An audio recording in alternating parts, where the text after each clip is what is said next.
I'm Sharmilla Ganesan. I am a radio presenter with BFM 89.9 in Kuala Lumpur. I'm also a writer and a culture critic.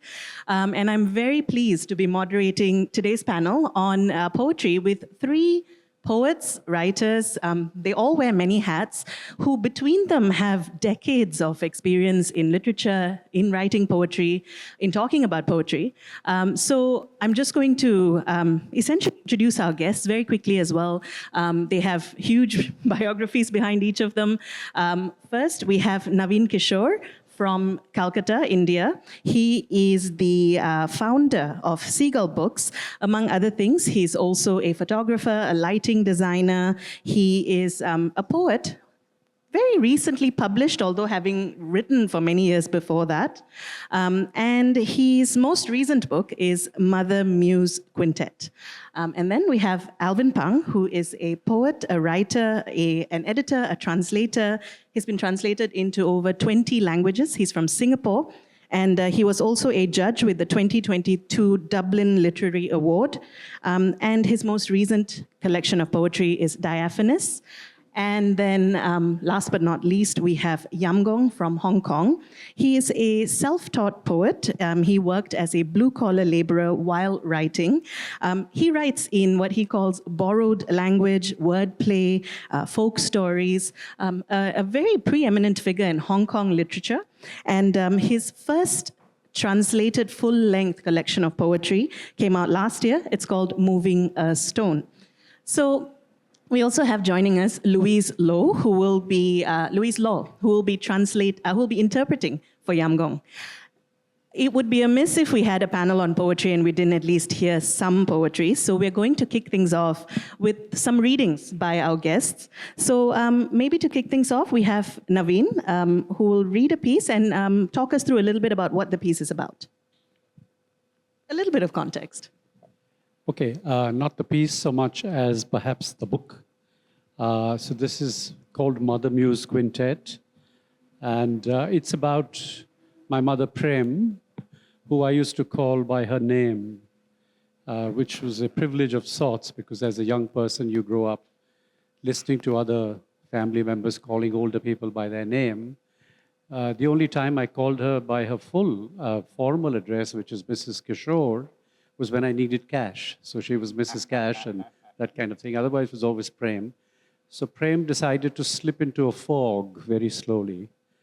She was a very benign dementia, but it was compounded by a diabetic foot. And there was all this business of my having learned language from her, and now I didn't have the words to get through to ask her permission to amputate a leg, that kind of thing. So this was written more as a kind of series of daily fragments for my sister who was away. And she was 6 years older, and it was a kind of memory thing happening to console her. So I'll just read one, perhaps the first one.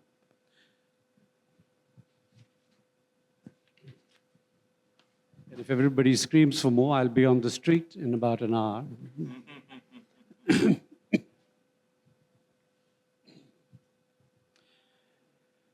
She carried crumbs every single morning, the smell of bread every single morning, for as long as I can remember, for as long as she can remember.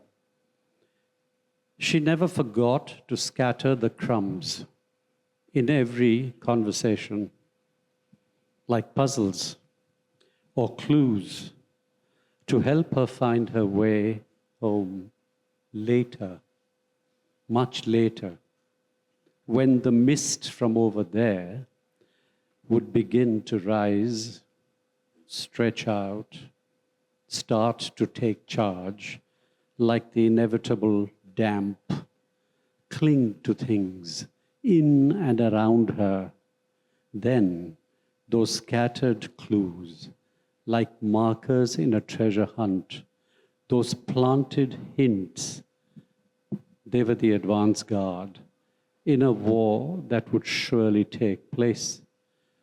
But in her innocence, she had failed to realize that the first casualty would be the power lines short-circuited.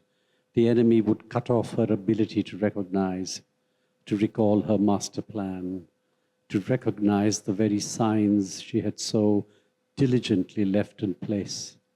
Now, they were part of a geography lesson, a map of an alien landscape of her own making. Thank you.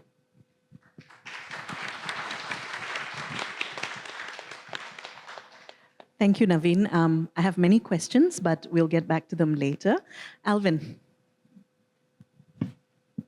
Naveen.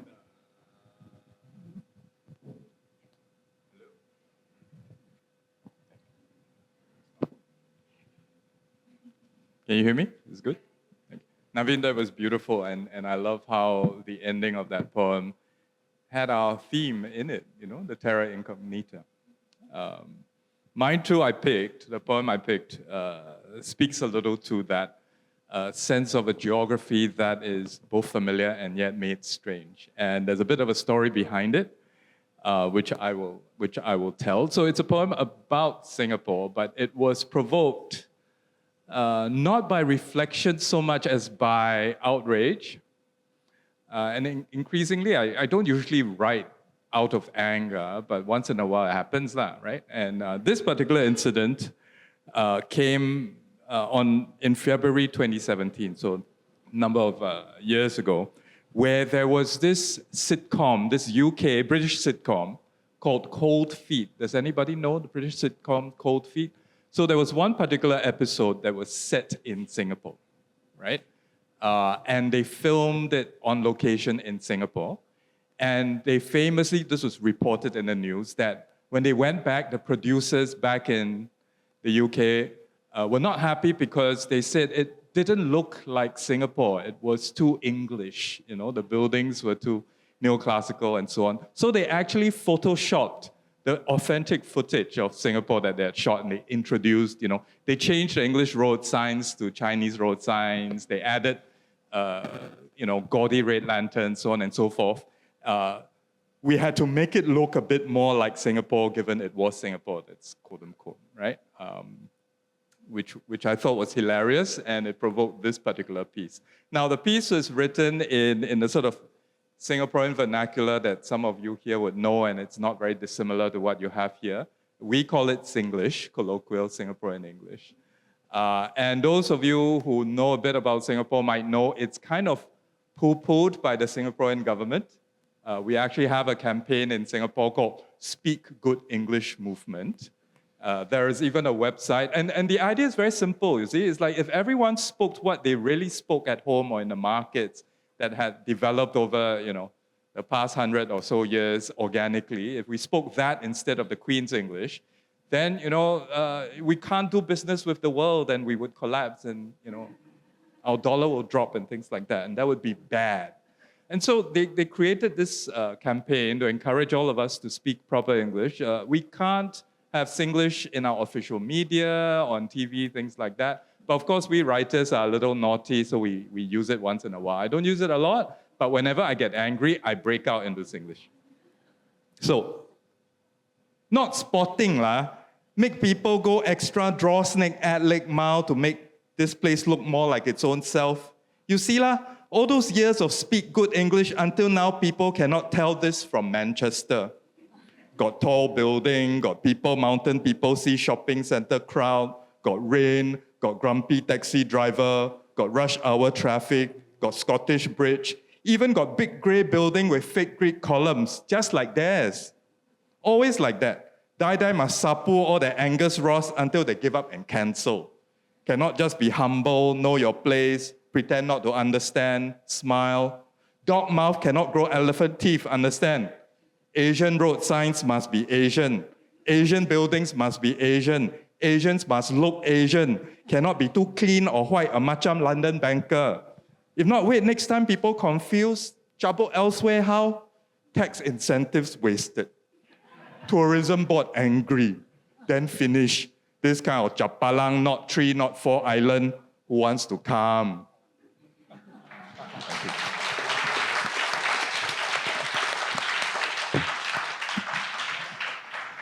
Thank you, Alvin. I love how, even though we really didn't plan it all that well, the poem seemed to almost be growing in the reading, because we went from geography to language, and Gong really, his works are so rooted in language and words and the words that people use.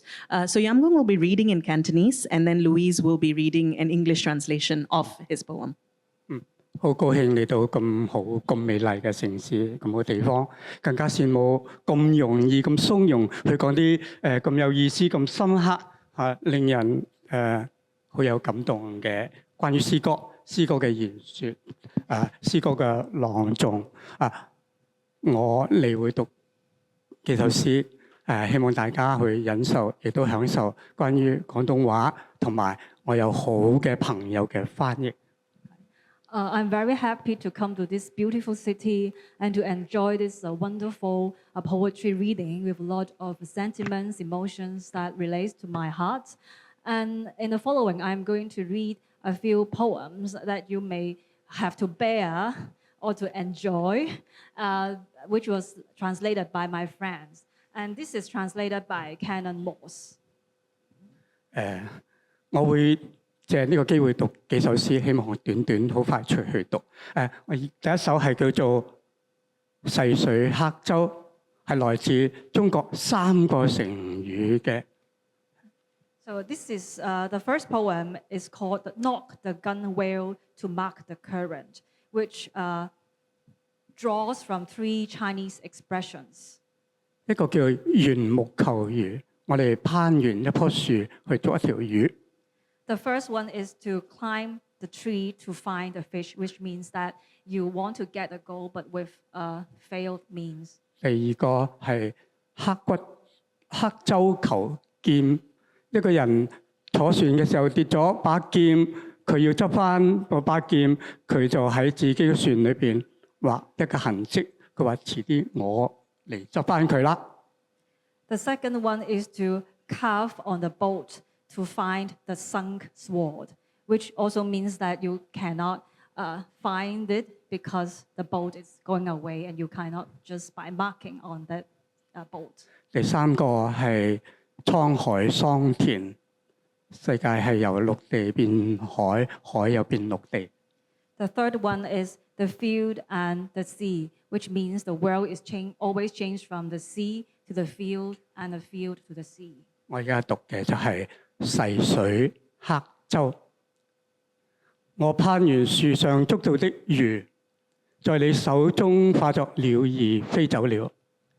只是那棵樹還在，我們的愛情掉進了無何有之鄉，但我們經受的陣氈，連同最初始的影子，刻在那棵樹漂流的樹幹上。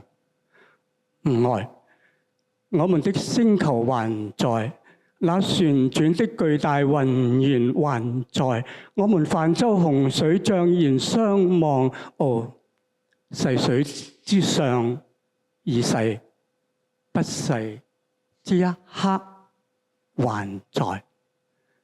現在結成記事又轉回一個爬蟲時代，我們終究要潛進各自的滄海，尋找失落宇宙中最珍貴那塵埃。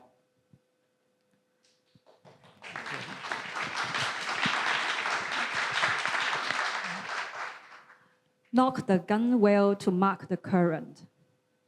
The fish I caught in my climbing tree turned to a bird in your hand and flew away. And yet the tree is still there. Our love fell into nowhere. Yet the trembling we endured, along with those initial shadows, carved in that tree, that floating tree, that tree trunk. My love, our planet is still here. That giant spinning delirium is still here. We go boating on flood waters, looking sadly at each other. Oh, this passing current is past, but the present is still present. Now, tie knots to keep records and return to a reptilian era. Eventually, we will plunge into our own oceans, searching for the universe's most precious particles of dust.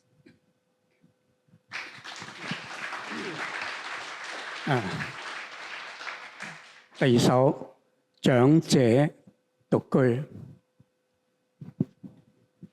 長者獨居。當那獨居的長者獨居，你還未出世，而今你是那獨居長者獨自守着那麼一個謎，彷彿是眷顧，更是懲罰。你不像別人的愛侶捆綁炸藥離家遠去，也不像自己的戀人和他從前的戀人，被罩來的炮啊、火啊，或天上掉下來的花樽、花瓣、花粉摧毀。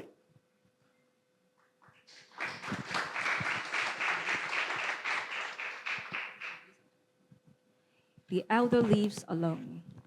When that lonely living elder lived alone, you were not yet born. While today you are that elder, keeping solitary watch over such a secret. It looks like affection and more like punishment. You are not like other people's lovers, bundling gunpowder and leaving home. Nor are you like your own lover or his past lovers, obliterated by sudden blast or fire, or vases, petals, pollen falling from heaven. Thank you. Thank you so much. That was really lovely. And it struck me how actually all the pieces that you chose to read actually involve very everyday, almost commonplace things that everyone can relate to, you know, whether it's aging, whether it's memory, whether it's anger, whether it's language, whether it's identity. These may sound like high concepts, but it's actually things that we struggle with on a daily basis. So I wanted to bring all of this back to a question that emerged during our email communication while prepping for this panel, because I can't take credit for this. This came from Naveen during the very interesting conversations that we had while planning for this. What is the nature of the poetic? How does something emerge? How does something become poetic? Maybe you can kick things off, Naveen. Gosh. Hello, can you hear me? Yeah. I'll try and keep this very simple in the sense that taking off from what you said about what we read, I think the key word is the ordinary, the daily, you know, the way you sit and listen and put your hand under your chin could become a poem. Anything could become poetry, like anything can become a photograph. You step out of your house and what your eyes choose to frame is the poem that becomes a photograph. What you choose to leave out is the subtext of that. And that subtext is actually what creates a certain kind of poetry. I'll shut up here. What I will request is a very brief example of 6 lines of how an ordinary shopping list becomes a poem that resonates with what is happening elsewhere, whether it's Gaza or Kashmir or Syria, if you will bear with me.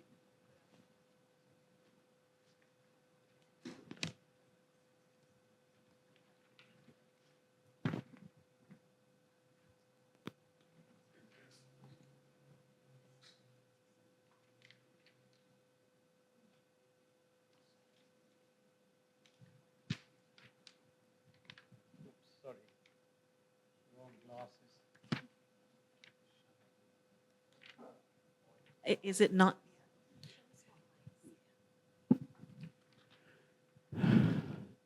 Four red capsicums, 2 yellow capsicums, 1 green zucchini, 1 small iceberg lettuce, 100 grams rocket leaves, 2 heads, romaine lettuce, 100 grams, snow peas, 200 grams, cherry tomato, 2 bok choy, 2 packets mushrooms, 1 avocado, 50 grams parsley, 50 grams basil, 1 leek, 100 grams baby carrots, 100 grams baby corn, 1 small red cabbage, 1 kilo large potatoes, 1 kilo small potatoes, 2 beetroots, 1 kilo large bangan, half kilo small bangan, 1 kilo taroi, half kilo bhindi, 1 small lauki, 2 bundles palak, 300 grams pumpkin, 1 small cabbage, half kilo kundru, half kilo lal sag,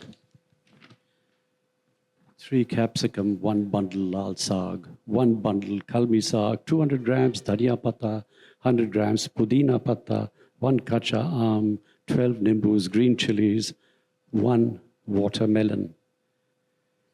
Between the red of the capsicum and the red of the exploding watermelon, all that remains of the shopping list is an empty plastic shopping bag.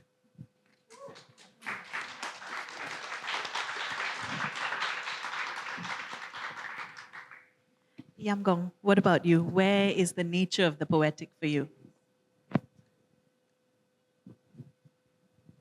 我冇好認真去考慮一啲咁嘅問題，即係詩歌發生嘅時候，我隱約發覺呢個可能就係詩啦嚇。有時係自己嘅聲音，有時係唔知係邊度嚟嘅聲音嚇。佢啲係日常嘅生活，好簡單嘅生活引發我，然後一啲諗法，而將啲諗法偶然間記錄落嚟，可能呢啲就係詩歌嘅出現。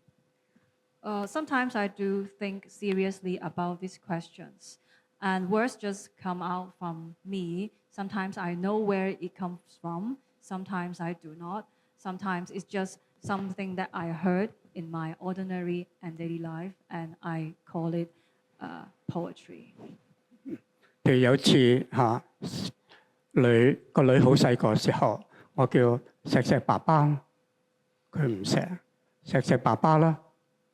我就話冇人錫我，我就自己錫自己啦。When my daughter was very small, I talked to my daughter and asked her to kiss me, and she didn't want to kiss me. And I asked several times, and she still didn't want to kiss me. So I said, "Oh, I will kiss myself." 呢個係我嘴，呢個係我塊面。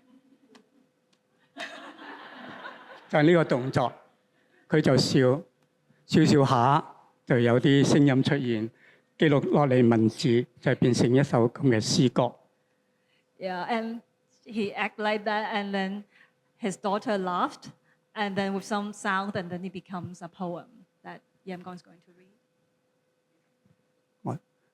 我有面頰，但求一吻；我有嘴唇，但求可吻。但任我的面頰如何遷就，任我的嘴唇如何追殺，任轉動的頭如何飛快，任他們本來如何接近。當我將呢啲聲音，當我諗過嘢用文字寫出嚟，我發覺呢個可能就係詩歌啦嚇。係呢個詩歌係諗嘅時候會形成嘅，而係好似係要寫落嚟變成文字佢先至出現嘅，即係呢個係我有時嘅經驗。So this translation is by James Share and Dorothy Tse. I have cheeks, just needing a kiss. I have lips, just needing to kiss. But no matter how my cheeks oblige, no matter how my lips persist, no matter how fast my head spins round, no matter how close they are to each other.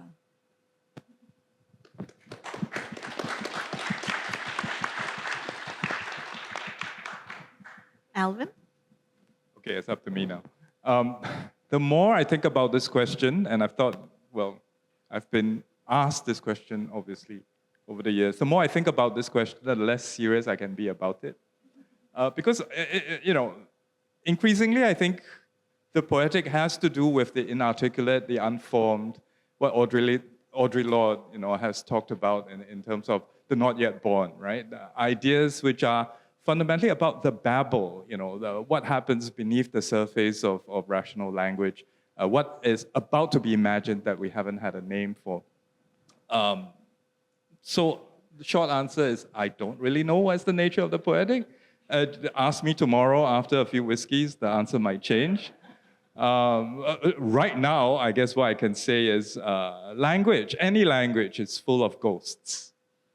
As a poet, whether I'm writing or whether I'm doing other things that may not appear to be poetry, I feel most like a poet when I am not exactly speaking with the dead, but speaking through a language of both the dead and the living to try and keep alive a sense of possibility that language affords. And these possibilities arise from the nature of the language, what they carry with them, echoes, memories, reverberations that may come to us from a few hundred years ago or from yesterday or from the news headlines, but mean something to us.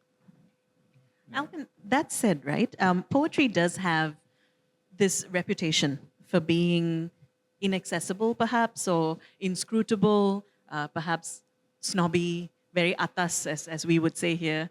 And I was curious about how you would use poetry to transcend those limitations or those perceived limitations. I was hoping you would ask that because I prepared a long answer that I've now forgotten. So I'll just say what I really feel instead, okay? I think that's nonsense. The idea that, poetry is atas, I mean, it's been made atas, okay, and you have to wonder why, right? Who is the one who's calling it atas? Who's the one who's calling it snobbish? Literature teachers. Right? Literature teachers. And Sorry, it's a sort of colonial legacy, right? To make it something that is high culture against which we are measured, right? Jeanette Winterson famously says, a tough life needs a tough language. There's a sense in which if it seems complicated and difficult to understand, maybe it's because life is not so simple and straightforward, and if you want to speak true to life and experience, then you will have to sometimes go into difficult territory. I think the temptation to simplify and flatten life leads to both the kind of headlines we have today and the kind of actions that lead to the kind of headlines we have today. Black and white, Jew and Arab, Muslim and Christian, whatever the case might be, right? That's what language looks like when it's been simplified. So I hold to the complications and the nuances and the complexities, and I look to a language that can be true to that complexity. It's a little bit like what Janet's lecture earlier was talking about, right? If journalism is about, bringing the truth with verification, and maybe that's why poetry is news that stays news. Yeah. Naveen, you're in the business not just of writing poetry, but you founded a publishing company, you do translations, you in fact are a conduit for literature to reach people. How do you think about poetry in terms of accessibility or the fact that many people find it intimidating? I haven't met anybody that finds it intimidating, quite honestly, without trying to be facetious or treat it lightly. Sometimes people say, oh, we don't understand this painting, or we don't understand this poem, or poetry is very high-flown, or whatever. But more often than not, and particularly the young that we meet at our, bookstore and so on and so forth, and other forums of that kind, tend to embrace it. It is, things that you cannot communicate otherwise, perhaps even in prose. The poetic makes it possible for you to take that liberty. So there is a kind of intimacy to poetry that is perhaps lacking in other forms. That is not to sort of deride other forms. And as a publisher, I've always had a soft spot for poetry and completely against and this is facts. So the publishers, when they tell you, oh, we don't publish poetry because it doesn't sell, this is not entirely true. In the same way, for years, about 15 years ago, now it's changed, people used to, at least in the English-speaking West, make it seem like translated literature does not sell, right? So much so that they obliterated mentioning the translator on the book cover so that you and I, as readers who are complete idiots, would think it's in the original English, which is not true. So poetry, too, is a bit of a myth that doesn't sell. It sells, and also you have to remember what selling is. What selling is for a big corporate is 40,000 copies. For you and me in independence that we deal with, it could be 500 or 3,000 or 4,200. So I think poetry still resonates, and you're being lazy if you find it inscrutable or difficult. Work at it. And Yamgong? 詩歌嘅艱難同埋超越有啲時候生活唔一定咁艱難嘅，係我哋詩歌令到佢艱難，或者係寫詩令到佢艱難，而試圖去超越佢，有時又唔一定能夠超越嘅。Sometimes life is difficult, and the poetry makes it more difficult. And poetry tries to transcend, but it does not always transcend life. 但有時我哋覺得，即使係唔能夠超越，咁其實都未必冇意思嘅。Even though we find that poetry cannot transcend life, it doesn't mean it's meaningless. 佢唔一定帶嚟一啲確定嘅超越，但係總係喺唔知喺好古怪嘅情況裏邊帶俾我哋一啲啟示。We are not certain that it can transcend life, but on some special occasion, it will give us some inspiration and revelation.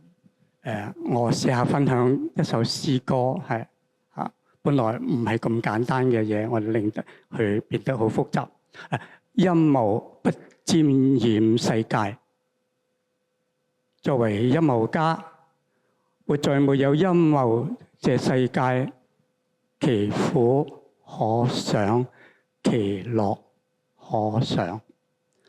作為陰謀家，陰謀不沾染世界，其樂可想，其苦可想。親愛的，你就是那個可想。A world uninfected by conspiracy. As a conspirator living in a world without conspiracy, imagine that frustration.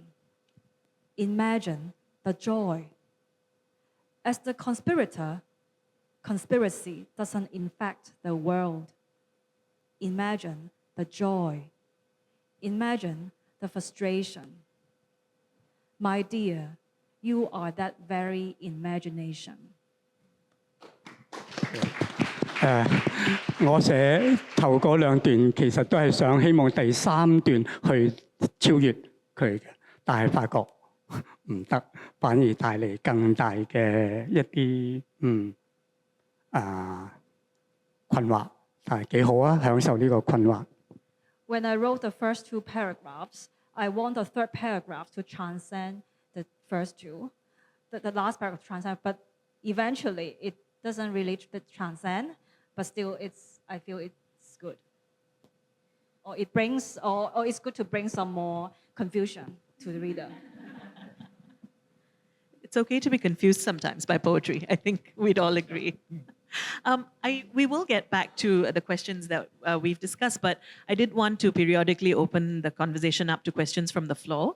Does anybody have a question that they'd like to jump in with? All right, we'll save it for a bit later then. I wanted to bring up something, Naveen, again, that you brought up in the email conversation. The notion of, you used the words befriending loneliness in the process of being a poet. And I wanted to talk about that because I was curious about your process of writing for each of you, and whether a certain amount of loneliness, a certain amount of separating yourself from others is necessary in the process of writing poetry? I think loneliness visits you rather than you seek out solitude. And so the trouble is that people tend to kind of detach themselves from being lonely because they see it as some kind of a state of loneliness or depression or whatever. And to me personally, the darker things are, the more one feels cleansed enough to find the words that will become, one hopes, a poem of sorts. Also, the other thing that's linked to this is that there is no such thing as an ideal solitude for me personally. I grew up with the elders always telling us that you have to do everything within the chaos presented to you that you call life. And I've practiced that in my publishing, my photography, all of that. And so the poetry happens for the last 11 years on a daily basis. You can call my bluff, take my computer, the password is 1234, and you can see the various folders. It's a daily practice in the way musicians practice, what we call riyaz. You just do it every day. You don't do it necessarily to publish. It's wonderful when you get published. I'm sort of considered a hotshot publisher, so I should be doing my books, is what the world taught me. But I had to wait like every first-time author and be accidentally discovered a couple of years ago. But the writing doesn't stop. And that is the important thing, the doing, not just the writing, but each one of us in today's world need to keep the doing happening. Yamgong? 孤獨係關於可能就因為孤獨就寫詩歌，係佢帶嚟嘅孤獨，令你發覺你可以享受呢種孤獨。呢個孤獨可能係一種力量嚇，去等你去更加好去了解一個世界。同人嘅接近，係。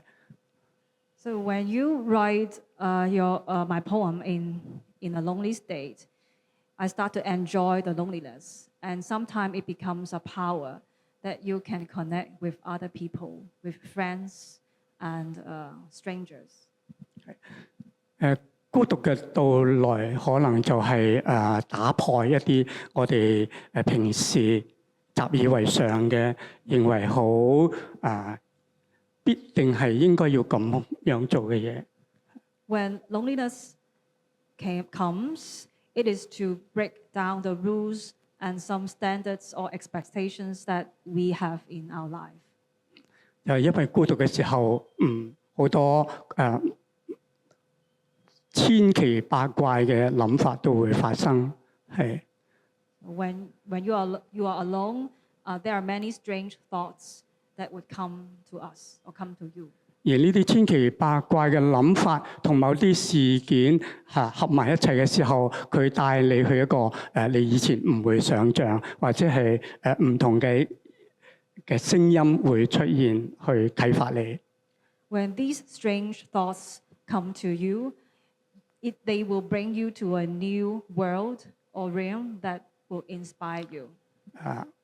我又去讀一首詩，唔好意思，因為我唔容易去講我啲好完整嘅諗法。我同大家分享一首詩，都係孤獨中寫出嚟嘅一首母親瑪利亞賴斯小姐之歌。賴斯小姐係前美國一個好重要嘅人物，嗰個係應該係國際唔係佢係國家嘅國防嗰個最高權力有一個委員會嘅其中嘅成員，前嘅個叫做賴斯。I'm not good at explaining myself clearly, so I would like to respond with a poem. So this poem is titled "A Song by Miss Mary Rice," and Rice actually refers to Condoleezza Rice. 我相信咁高權力嘅人都有佢孤獨嘅時候，係佢嘅孤獨時候，慶幸唔係我哋孤獨嘅感受。I believe that people in power do have moments of loneliness, but I'm glad that her loneliness may not be our loneliness. 佢係一個好高權力嘅人，足以去影響撳唔撳一個掣。Yeah, she is in high power and she can like decide whether to press that button. 但係佢同時係一個好出色嘅鋼琴家。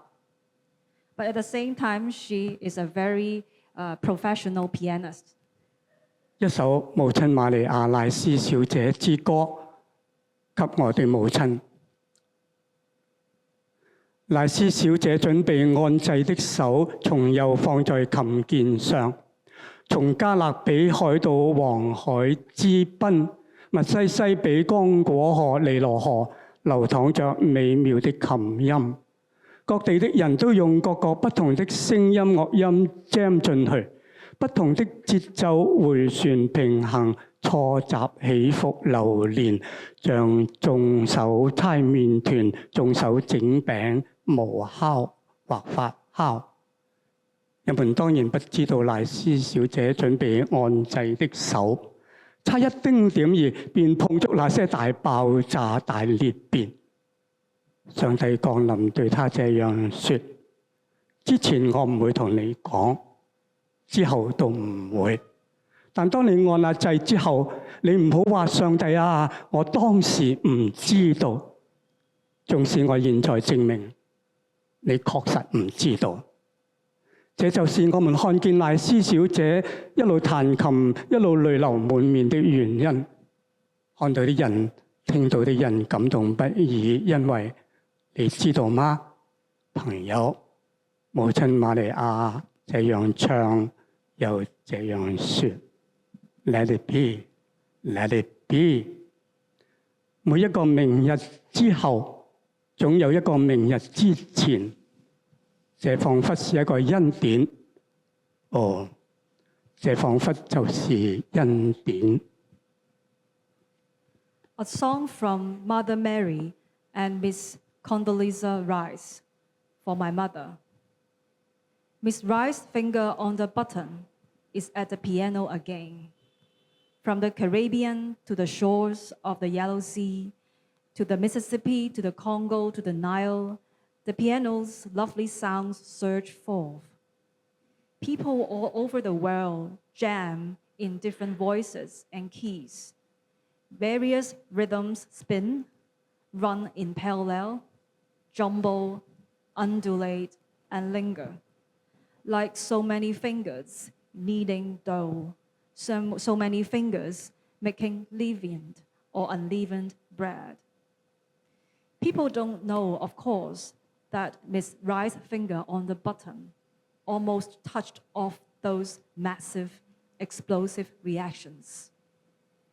God had come down to say to her in Cantonese, I won't say a word to you before or after, but when you press that button, don't say, oh God, I had no idea. Even if I can prove now that you really have no idea. This is why we catch sight of Miss Rice, playing the piano with her face covered in tears. And anyone who sees or hears her is moved. Because you know, my friend, Mother Mary sang and said, let it be, let it be. Every day after tomorrow has a day before tomorrow. If this isn't a kind of grace, oh, if this isn't grace. Can I say something? Yes, Alvin, go ahead. So, I'm basically an extrovert. Sorry. Introvert. Depends on which Alvin you ask. Truth will out. You're going to be Alas, flooded with so- attention, and after this, all the extroverts will crowd around. So I feel loneliest when I'm on a stage speaking to a room full of strangers. Sorry, guys, it's not you, it's me. Yeah, thankfully, there are friends among you. Hi. But I feel most in good company when I'm writing or when I'm reading. It's the best company I know because you're in touch with yourself in the clearest possible way, and also you're in touch with whatever you're reading. People who've used the language over the years. It's a wonderful feeling, which is why I get very irritated when I get interrupted in the middle of reading and writing. Right? What did you say? Like that. Yeah. So I've forgotten what I want to say. Yeah, which is what I say at home. But of course, the women in my life say, you men, you have the luxury of loneliness. We're too busy to worry about these things, right? That's why you can run off and be a poet and go to Penang and so on. We have to stay behind and do all the hard work. Someone makes your tea and washes your clothes. No, I do that, but Not you but particularly. it's not me particularly, but I shall leave it. I shall leave it there. I like the luxury of loneliness, I think, is actually a nice phrase to dwell on. Do we have any questions from the floor?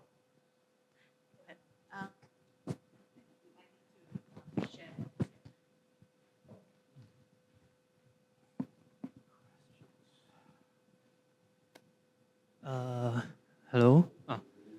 As we are talking about poetry, I would like to ask, what does being a poet mean to you? And is there a particular moment that you realize that, oh, I'm a poet now? Yeah. Thank you. When the invitations come and the money comes, actually, no, you never do know. When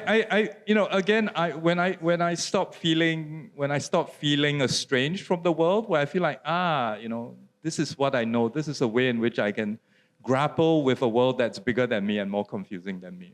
When I have a way to think about it and ask questions I want to ask, I know I'm on the right track. I don't always call it poetry. Sometimes I call it photography. Sometimes I call it cooking. Very often I call it having a good whiskey. But there is this sense where you feel like you're in touch with something you don't quite fully understand yet. That is very comforting. And in more and more, I don't really care what people call me because I think the labels are a marketing thing. It's a commercial thing.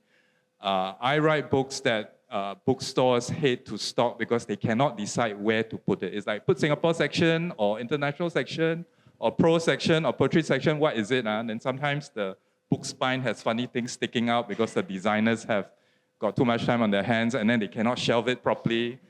And then they say it's like it stands out from all the other books. And then people see your book first. I'm like, exactly, that's the point.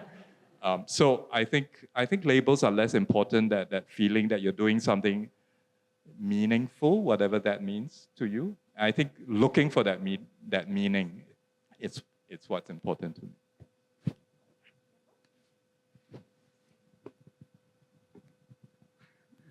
詩人或者係寫詩有咩意義？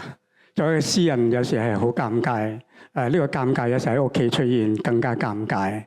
我比較驕傲，有我8兄弟。To be a poet sometimes can be quite embarrassing, especially in a family. And I have 8 brothers. 真係8兄弟，冇姐姐冇妹妹，所以好驕傲。I'm proud to have 8 brothers, no sisters. Yeah. 更驕傲嘅就係佢哋冇一個人會睇我嘅詩歌。And I'm proud that they don't read my poems. 而我覺得係好自然嘅。And I think this is a very natural 係啊， thing. 呢個驕傲就係我覺得佢哋唔睇我係好自然嘅。 That I'm proud that they don't read my poems. 自然到咩程度咧？我哋冇嗌交嘅。譬如我哋耐唔中去一齊飲茶，坐埋一齊，我同佢講：我今日寫咗一首詩讀俾你聽，係講我媽媽嘅。Yeah. We never quarrel. It's like when we went to the tea house and we sat together and I told them that I have written a poem about our mother. 我媽媽即係你哋媽媽。 My mother is also your mother. 佢哋就會話：得啦得啦，呢餐我嘅。Oh, it's okay. Well, This is my treat, our treat. 唔讀就得㗎啦。 No need to read. Yeah. 但係咧，就係慢慢你覺得好自然，而我自己慢慢會覺得詩歌喺我生活裏邊係好自然嘅，但係就唔係成日嘅，好多時係詩歌都唔一定係好自然嘅。 Yeah, poetry to me in life is a natural thing, and sometimes it may not be natural, but it just flow out. 詩歌唔自然，佢哋嚟講係好簡單一回事。有時我發覺我都好享受詩歌，唔係我只不過同佢哋唔同嘅就話，有時好多時我係好享受呢啲唔自然嘅呢一方面。 Poetry to them is unnatural, and what I'm different from them is that I enjoy these unnatural things in 係 poetry. 同埋有時你要俾自己個安慰，我就係慢慢就會發覺我所寫嘅詩歌都有意思嘅。 Sometimes you have to comfort yourself that all poems that I wrote are meaningful, 但唔一定係有意義嘅。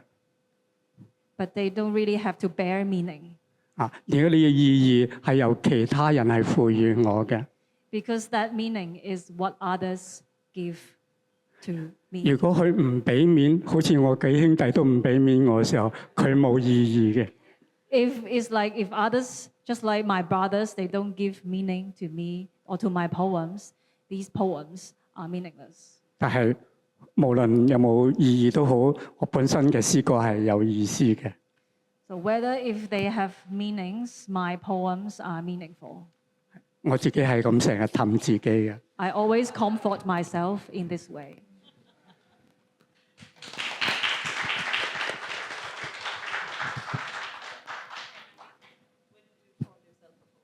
I don't call myself a poet.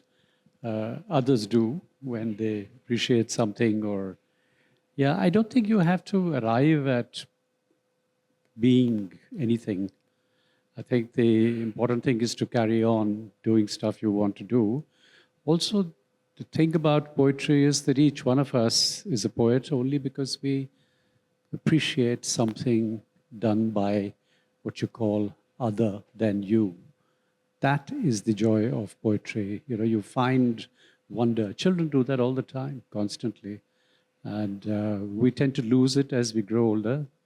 Though I've been very fortunate. I've retarded with every year, so I've kind of gone backwards. And so I'm still full of joy of a certain kind. But I don't think poets arrive at a moment, oh, yes, you know, but it's the others that give you that accolade.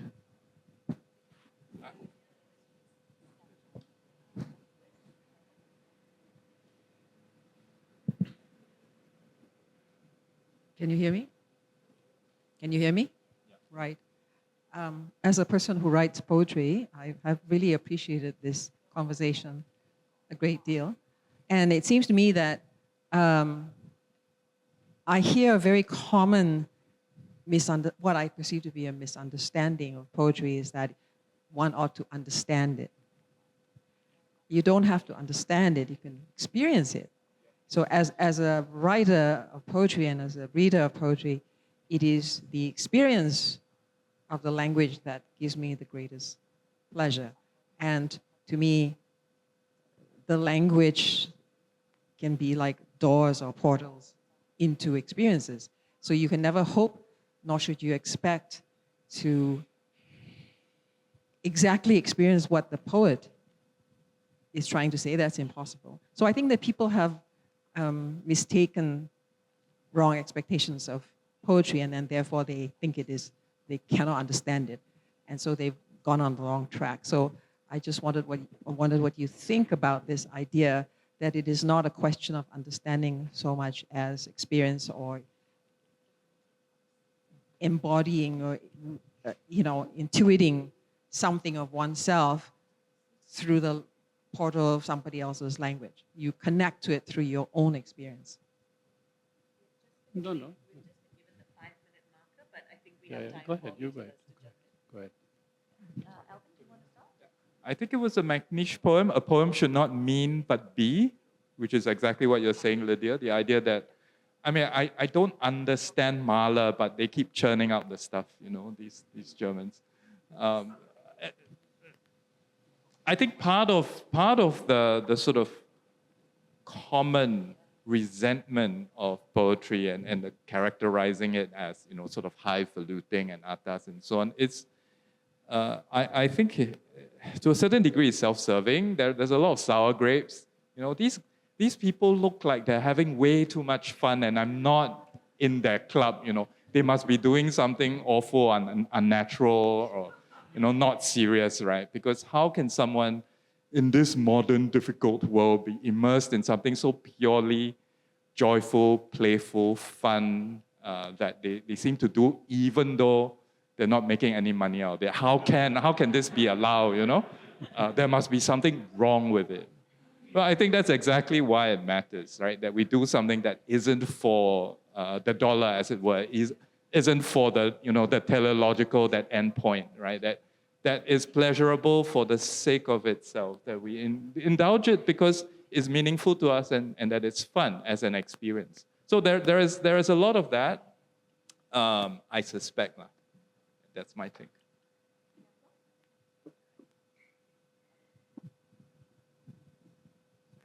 我試下好勇敢去用英文去讀一段筆記關於自己嘅諗法。I'll try to read in English 好勇敢。a note that I wrote on writing poem. 之前可能你哋會有忍受，可能又會享受，但係而家只能夠係忍受。So before that, you may bear me or to enjoy my reading, but now you can only bear my reading. That's exactly. Thank you. To read and write poetry is to give yourself the opportunity to encounter yourself and to discover the world. It's like a magic symphony. Memory is immigration, enemies and friends, lover and non-lovers, those who have passed away and those who will be born, the obvious and the humble come to light as is invited and understood once again. You create and assume they are destiny, and you realize that this is a wonderful moment, that you are the magical mister of the world, that you are the wisdom and the being who are awakened by your tones.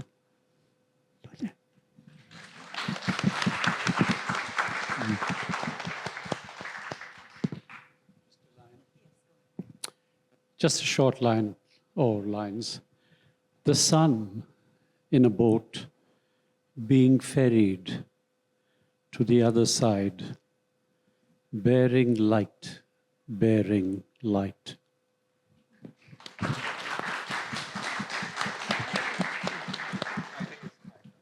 Sure, go ahead.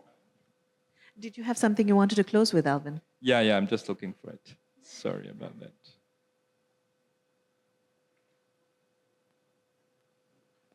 Sorry, I wasn't planning to do this. Talk among yourselves. Are there any other questions? Yeah. This is the chaos that I had to deal with in the email thread, by the way. Okay. I'll just finish with this frivolous poem, which it's called Self-Portrait. It's very short, right? In fact, the blurb that precedes it is longer than the poem. So the blurb: currently, the entire US scientific community shares a single deep-sea submersible named Alvin. I'm not kidding. I was named after a freaking US research submarine, so my parents tell me. And I thought it was a stupid story my parents told me until the age of Google where I could look it up. And I found this, right? With just one Alvin, long-range exploration is nearly impossible. Alvin doesn't even know where to go because we don't have a decent map. Story of my freaking life. I learned by doing what I have to do. Don't need a map. At most, I get lost. I've been there before. I know my way around a strange city. I figured how to swim by falling into the pool at Shangri-La and not drowning. Years of studying writing taught me little but envy. Now I turn off the lights and wait for the deep, and if I don't wake up screaming in the morning, I have a poem.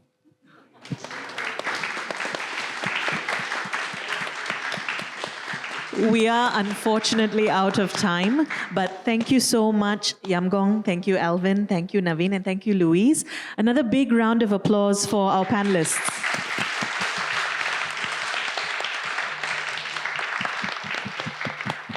And thank you for being a lovely audience. I hope you enjoy the rest of the festival.